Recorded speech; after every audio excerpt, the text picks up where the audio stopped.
Hi, this is Rachelle, Scrapcraftastic, and I am back again to do another dashboard for a traveler's notebook. And this came to me yesterday when I was thinking about the previous videos for dashboards that I put up recently. And I cannot believe I didn't think of this before. It kind of blew my own mind with this one. So we are going to experiment here. I haven't tested this yet, and I wanted to make another dashboard for my pocket size. As you know, I have been working quite a bit on my personal size, and this first one was the one I made using the product bags, just a basic poly bag like these. I use those for that. Then on this one with the washi tape inserts, I use DURA-LAR, which is here. And for this one, I am just going to try and make one using the laminate pouches. So I'm not gonna go over sizes. I think I've done that enough. If you want me to give sizing, I can do that in the comments.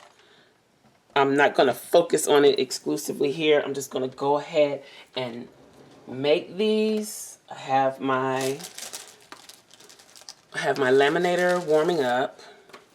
I'm gonna pull out 2 pouches. I'm gonna move my notebook aside. Let's see, I'm doing something a little different here. Okay, so now I'm going to use one of these to laminate with, so I'm going to set that one aside. And this is the one I'm going to use to make my pouches. So I just want to make sure I'm on the right end. Okay, so because this has rounded corners, I'm going to have to allow for those. And I think 1/4 of an inch will cover that. So I'm just going to go ahead and take this first rounded corner off.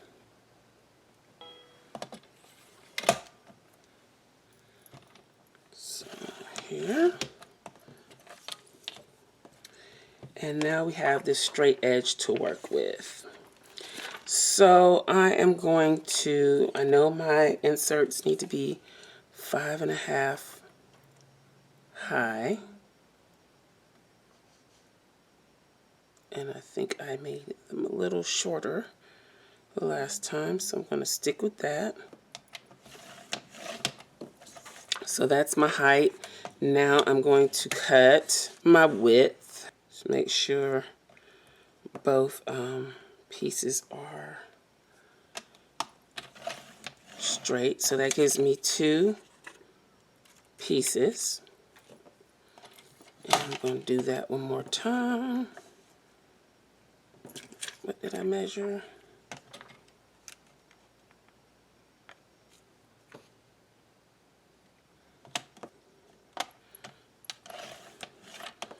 Okay. So now I have 2 pieces that can make my pouch. I just want to check to make sure my measurements are correct. Yes. Okay. Now I'm going to take my pouch. Now when you cut these, you cut them just as they come in the pouch. Let me move my extras out of the way. What you're going to do is, I'm going to open up this pouch that I'm going to laminate with first and tape it down.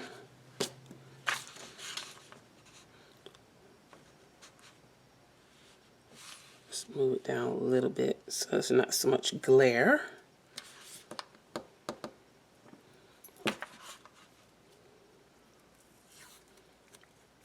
And I'm just going to tape it down so I don't have to worry about that moving. Now, and then I'm taping it squared so I can still use my grid underneath to line things up. feel like something under there.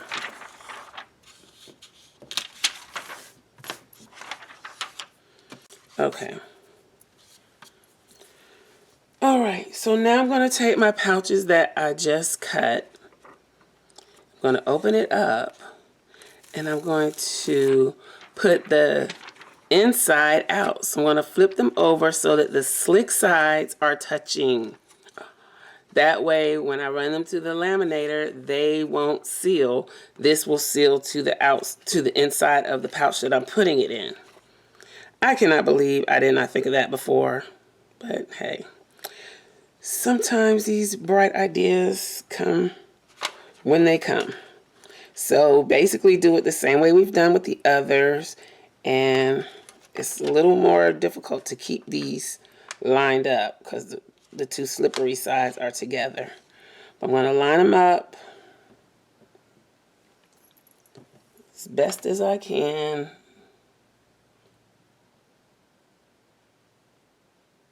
Okay. And I'm going to do the same thing with this one. Put the insides on the outside.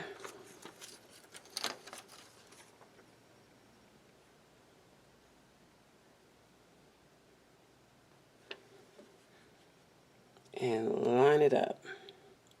And you can kind of tell if the two pieces aren't matching perfectly because I can see the shiny edge showing.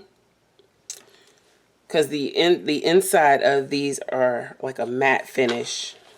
More of a matte finish than the outside, which is more glossy. Okay, so I got those in there. Let's hope nothing moves when I move them. I'm going to take my washi tape off.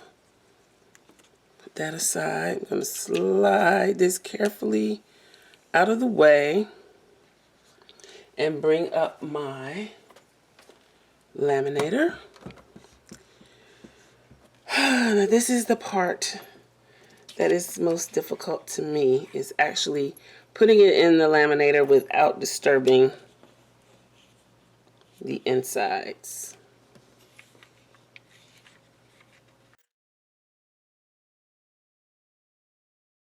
You know what? I'm thinking maybe next time I'll put a piece of chipboard underneath.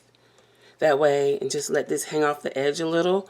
Then I'll just pick up the chipboard and get it started first. I think that would work great. We'll try that next time. Looks like it's working.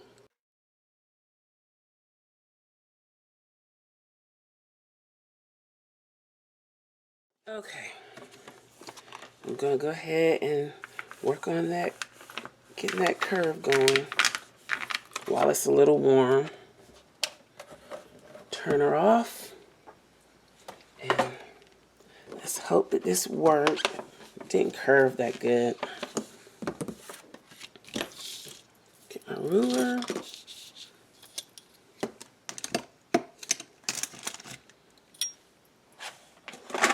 And my blade. So I'm gonna line it up using this 30-degree angle just because it's easier for me to cut at an angle and stay on camera. I'm gonna make sure we don't cut into the air bubble around.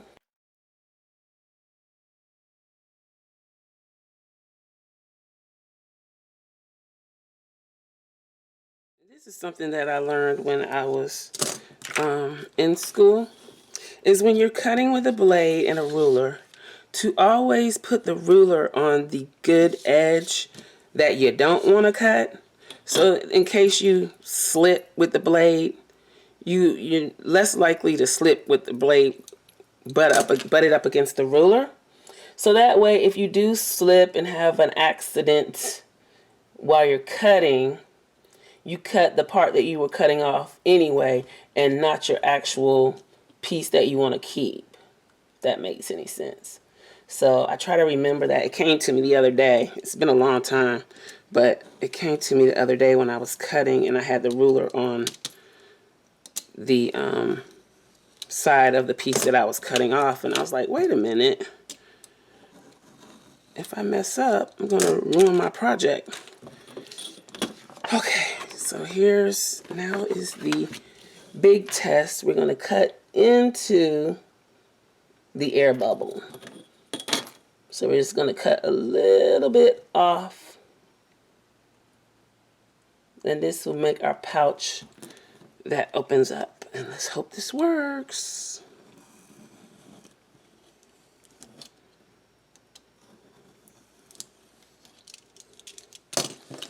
Okay. So. Oh my gosh. Look at that. It works. Okay. It works.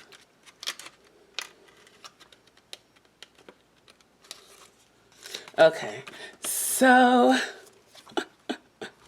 now I just need to decide what kind of design I want to use to insert. Okay, so I'm going to use these leftover scraps that I had from cutting out some tab dividers for A5. And they match the color scheme that I wanted to go with, even though I used this blue in there. So I think these pieces are big enough to work, I hope. So I'm cutting it just short of 5.5. And then just short of 3.5.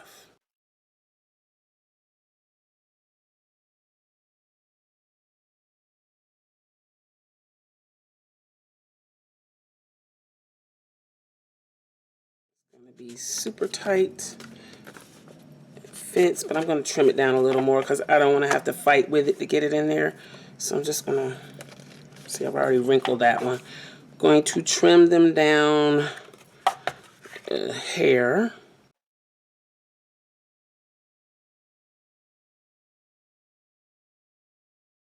My hands are shaking like I had coffee today.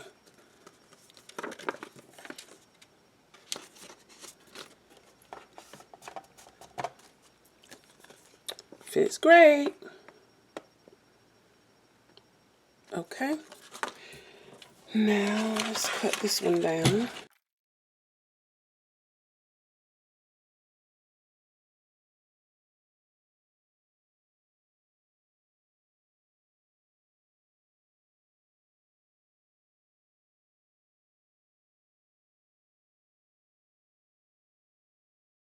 So yeah, now you don't need anything special. You can do this and get a nice sturdy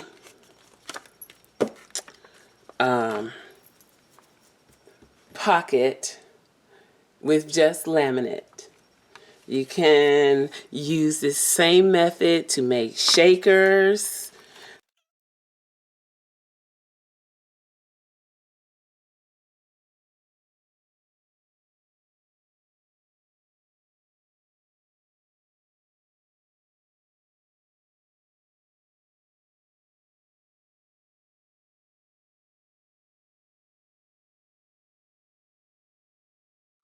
And there you have it. Works great. So yeah, you can make basically anything that you need to make a pouch for. You can use 2 sheets of laminate to do it. So that's it. And you have the option of always changing out your papers. So I guess that's it for now. Thanks for watching, and I'll talk to you later. Bye.